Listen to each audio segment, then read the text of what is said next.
1절부터 18절 말씀인데 우리 1절부터 10절만 읽도록 하겠습니다. 요한복음 20장 1절에서 10절까지 한 절씩 교독하겠습니다.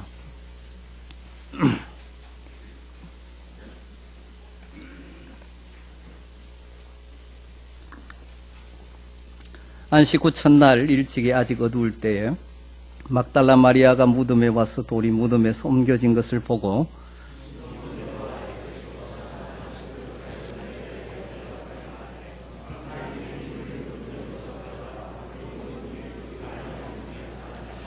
베드로와 그 다른 제자가 나가서 무덤으로 갈새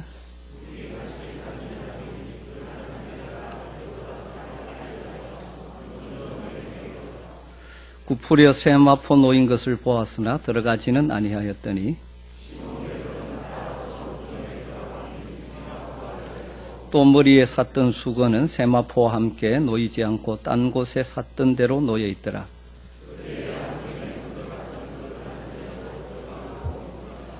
그들이 성경에 그가 죽은 자 가운데서 다시 살아나야 하리라 하신 말씀을 아직 알지 못하더라. 이에 두 제자가 자기들의 집으로 돌아가니라. 아멘. 오늘은 부활주일입니다. 사망 권세를 깨뜨리고 부활하셔서 우리에게 영원한 생명을 주신 부활의 주님을 묵상하며 찬양하며 감사하는 주일이죠. 부활신앙은 우리 신앙의 핵심입니다. 부활신앙이 빠져버린 신앙은 온전한 신앙이 아니지 않습니까? 그런데 우리의 부활신앙은 세 가지 측면이 있습니다. 첫 번째로는 2000년 전 예수님께서 사망 권세를 깨뜨리고 부활하셨다는 것을 믿는 것이죠. 그리고 두 번째는 예수님의 부활이 우리 부활의 첫 열매이기 때문에 우리가 연약한 육신을 입고 이 땅을 살아가며 죽음에 이를 수밖에 없지만 우리도 장차 영광스러운 몸을 입고 다시 살아날 것을 믿는 것이죠. 그리고 세 번째는 지금도 부활하신 주님이 우리와 함께 하신다는 사실을 믿는 것입니다. 부활주일은 1년에 한 번 지킵니다. 하지만 부활주일은 1년에 한 번 지키고 끝나는 것이 아니죠. 사실 매주일이 부활주일이어야 합니다. 구약시대는 안식일을 지켰지만 신약시대 이후로 이 시대 교회와 성도들이 주일을 지키는 이유가 무엇입니까? 가장 근본 이유는 예수님이 바로 안식일 후 첫날 지금의 주일 아침에 부활하셨기 때문이죠. 그런 의미에서 우리가 드리는 매주일의 예배는 부활하신 예수님을 예배하는 것입니다. 왜냐하면 부활하신 주님이 지금도 우리와 함께 하시기 때문입니다. 예배는 드렸지만 부활하신 주님을 보지 못했다면 그것은 진정한 예배가 아니죠. 오늘 제게 주어진 설교 시간이 짧기 때문에 간단하게 말씀을 드리고 싶습니다. 오늘 본문에는 막달라 마리아와 두 제자가 나오고 있습니다. 예수님이 돌아가시고 안식 후 첫날 일찍이 아직 어두울 때 막달라 마리아는 무덤으로 찾아갔죠. 그런데 돌이 무덤에서 옮겨진 것을 봅니다. 그래서 시몬 베드로와 예수님께서 사랑하시던 그 제자 바로 요한복음을 기록한 요한에게 달려가서 사람이 주님을 무덤에서 가져다가 어디 두었는지 알지 못하겠다라고 말하죠. 그래 베드로와 이 제자가 달려가서 무덤에 갑니다. 가보니 정말 무덤이 비어 있습니다. 그런데 그 무덤을 보고 두 제자는 어떻게 합니까? 새벽 이른 시간 그곳에 와서 예수님의 시신도 없는 그곳을 보면서 스승거려봤자 아무 의미가 없기 때문에 그들은 집으로 돌아갔다고 말합니다. 그런데 마리아는 어떻게 합니까? 무덤 밖에 서서 울고 있었습니다. 부활하신 주님, 부활하셨지만 첫 번째 만남은 바로 이 울고 있는 마리아였다는 사실이죠. 이 기사를 보면서 오늘 이 시대 교회와 우리 자신들의 모습을 한번 비춰볼 필요가 있다고 생각합니다. 베드로와 요한 두 제자는 예수님을 발견하기 위해서 무덤까지 단숨에 달려온 사람들이었습니다. 그처럼 오늘도 많은 사람들이 주님을 배우기 위해 예배의 자리에 나옵니다. 순서를 따라 예배를 드립니다. 그러나 안타깝게도 모인 사람 중에 부활하신 주님을 만나지 못하고 돌아가는 사람들이 많이 있는 것 같습니다. 그것도 안타깝지만 더 큰 문제는 예배를 순서 따라 드렸기 때문에 예배를 통하여 임재하시는 주님을 만나지 못했음에도 별로 안타깝게 생각하지 않는 것입니다. 스스로는 예배를 드렸다고 생각하죠. 마치 무덤에 왔다가 빈 무덤만 보고 급하게 돌아간 두 제자의 모습이 오늘 우리의 예배 가운데 나타나고 있지는 않은지 모르겠습니다. 이처럼 예배 자리에 나왔지만 부활의 주님을 만나지 못하고 돌아가니 삶의 현장에서 부활하신 주님과 동행하는 삶이 없고 삶의 현장에서 여러 가지 문제들을 이겨내는 부활의 능력을 경험하지 못하는 것이죠. 외형적으로 주일에 와서 예배는 드려서 성도처럼 보이지만 삶의 현장에서 부활하신 주님과 동행하지 못하기에 동일한 문제 앞에서 울고 낭망하고 좌절하고 원망하고 살고 있는 것이죠. 그러나 빈 무덤을 보고 돌아가지 않고 거기 주저앉아서 슬피 울던 이 여인, 주님을 사랑하는 이 여인은 부활하신 예수 그리스도를 처음 배우는 영광스러운 특권을 누렸습니다. 부활하신 예수님이 이처럼 사모하는 마음을 가지고 하나님을 향한 추구와 갈망과 사랑이 있는 이 여인에게 처음 자신의 부활하신 모습을 보여주셨습니다. 이것은 이 시대를 살아가는 우리들에게 중요한 의미와 도전을 던져주는 것 같습니다. 여러분은 예배를 통하여 주님 앞에 나왔다가 주님을 만나고 돌아가십니까? 어디선지 하나님과 위대한 만남이 일어나는 곳에는 하나님을 간절히 찾고 하나님을 만나고 싶어 갈망하는 성도들이 있었습니다. 시편에서 반복적으로 나타나는 것이 바로 이것이지 않습니까? 하나님을 향한 갈망, 주님 배우기를 원하는 마음, 주님을 사랑하는 간절한 마음, 그러한 자들을 만나주시는 것이죠. 시편 42편 1절 2절에 하나님이여 사슴이 시냇물을 찾기에 갈급함과 같이 내 영혼이 주를 찾기에 갈급하나이다. 내 영혼이 하나님 곧 살아계신 하나님을 갈망하느니 내가 어느 때 나가서 하나님의 얼굴을 배울까? 사랑성도 여러분에게 이런 갈망이 있습니까? 그저없이 주일이니까 왔다 갔다 하니 부활의 주님을 만나는 감격도 없고 그분의 음성도 듣지 못하니 삶의 현장에서 부활의 능력이 없는 그런 나약한 성도로 살아가고 있는 것은 아닙니다. 부활하신 예수 그리스도 그분을 처음 봤던 사람은 사도들이 아니라 여인이었다는 사실입니다. 사실 이것은 예수님의 말씀 가운데서 이미 예고되었던 일이라고 할 수 있습니다. 예수님께서 요한복음 14장 21절에 이렇게 말씀하셨습니다. 나를 사랑하는 자는 내 아버지께 사랑을 받을 것이요 나도 그를 사랑하여 그에게 나를 나타내리라. 여러분, 하나님의 사랑으로 우리가 하나님을 사랑하는 자 되었는데 우리가 더욱더 주님을 사랑하게 될 때 하나님께 사랑을 받을 것입니다. 그리고 주님도 우리를 사랑하셔서 우리의 삶에 그분을 나타내 주신다고 말씀하십니다. 예수님의 무덤을 찾아온 이 여인에게 예수님의 죽음도 그의 갈망과 사랑을 끊을 수가 없었죠.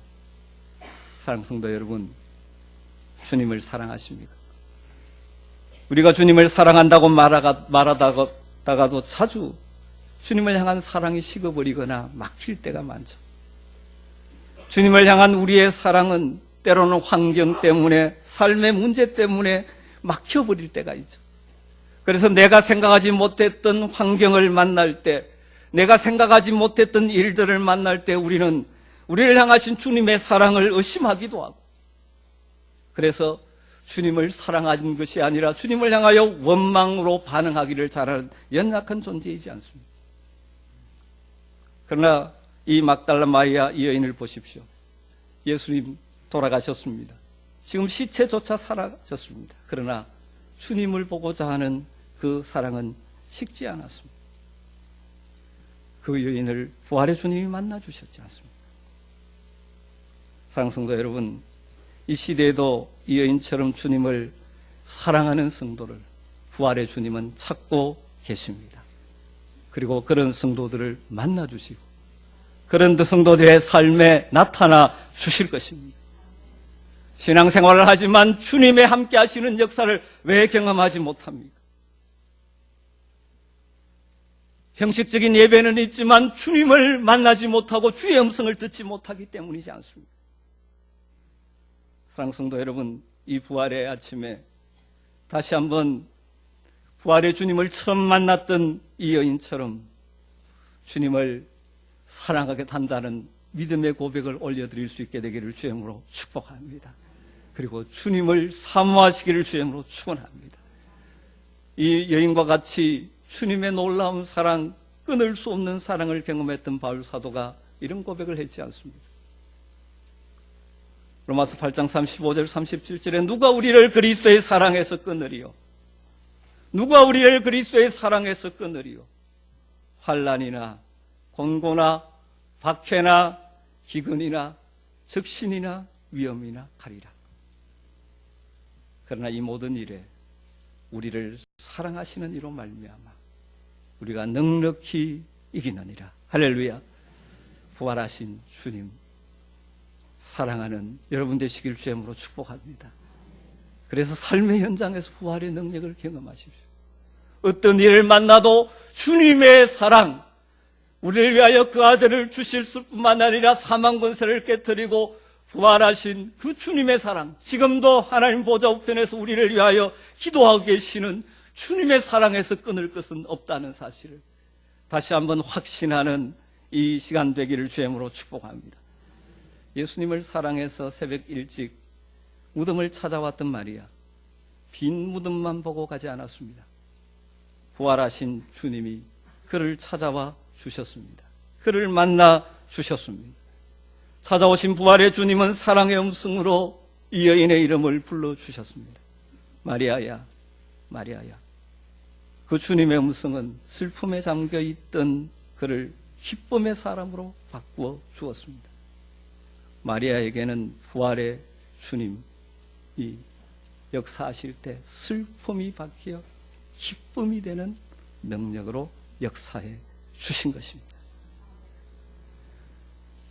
우리가 부활의 주님을 만날 때 우리의 삶에 여러 가지 아픔과 슬픔과 연약함들이 기쁨과 찬송으로 바뀌는 은혜를 경험하게 될 줄로 믿습니다. 우리가 사는 이 시대는 어쩌면 주님을 향하여 열정적으로 사랑하는 자들이 적어져가는 시대가 아닌가 생각을 해봅니다. 형식적인 예배와 종교 생활에 만족하는 사람들이 많은 것 같습니다. 그러다 보니 삶의 현장에 부활의 능력이 나타나지 않는 것입니다. 전혀 주님을 믿고 따르며 주님과 함께하는 사람처럼 살지를 못합니다. 동일한 어려움 속에 염려하지 앉아있고 슬픔 속에 빠져있고 낭망 속에 주저앉아 있는 자들이 있죠. 사랑하는 성도 여러분, 이 시간 이 말씀을 통해서 성령께서 저와 여러분에게 이렇게 말씀하시는 것 아닙니까? 진실한 사랑으로 주님을 찾으라. 그리고 그런 자들이 부활의 주님을 만나고 그 영광을 보게 될 것이라. 그리고 지금도 주님은 그런 성도를 찾고 계신다. 부활하신 주님은 지금도 살아계셔서 우리 가운데 역사하시는 줄 믿습니다. 지금도 그를 사랑하며 그를 사모하며 찾는 성도들에게 찾아오시고 부활의 능력을 경험하게 주시는 줄 믿습니다. 사랑하는 성도 여러분, 이 부활의 소망이 충만하기를 주님으로 축복합니다. 우리가 살고 있는 이 땅의 현실은 우리로 하여금 낭망하게 만들고 두렵게 만들고 좌절하게 만드는 수많은 일이 일어나는 삶의 현장이지 않습니까? 때로는 우리의 힘으로 어찌할 수 없는 문제에 직면해서 눈물을 흘리고 있을 수밖에 없을 때도 있지 않습니까? 그러나 우리에게는 부활하신 주님이 함께 하십니다. 우리의 연약함과 아픔을 사모하는 마음으로, 주님을 사랑하는 마음으로 다 내어놓을 때 부활하신 주님 우리를 찾아오시고 우리를 일으키시고 우리를 회복시키시고 그리고 승리의 자리로 인도해 주실 것입니다. 그때까지 주님을 사랑하는 마리아와 같은 사모하는 마음으로 부활의 주님을 찾고 예배한 여러분 되시기를 주님으로 축복합니다. 예배에 와서 순서를 따라 그냥 예배의 형식만 거치고 가는 것이 아니라, 다르게 말하면 빈무덤만 보고 가는 것이 아니라 간절하게 주님을 찾고 예배함으로 부활의 주님이 여러분을 찾아오시고 눈물 흘리던 마리아의 눈물을 닦아주셨던 부활의 주님의 능력이 여러분의 삶의 영역에서 다양하게 나타나는 은혜가 있게 되기를 주님으로 축복합니다.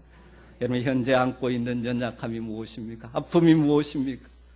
다시 한번 사망 권세를 깨뜨리고 부활하신 부활의 주님을 바라보는 은혜가 있게 되기를 주님으로 축복합니다. 주님을 향하여 주님 사랑합니다 고백하는 은혜가 있게 되기를 주님으로 축원합니다. 그런 자들을 만나 주실 것입니다. 오늘도 함께해 주실 것입니다. 여러분의 삶의 현장에 이런저런 어려움이 있겠지만 넉넉히 이길 수 있는 부활의 능력으로 찾아와 주실 것입니다. 그러한 능력을 경험하며 힘있게 살아가는 주의 백성들이 되시기를 간절히 축원합니다. 기도하겠습니다. 하나님,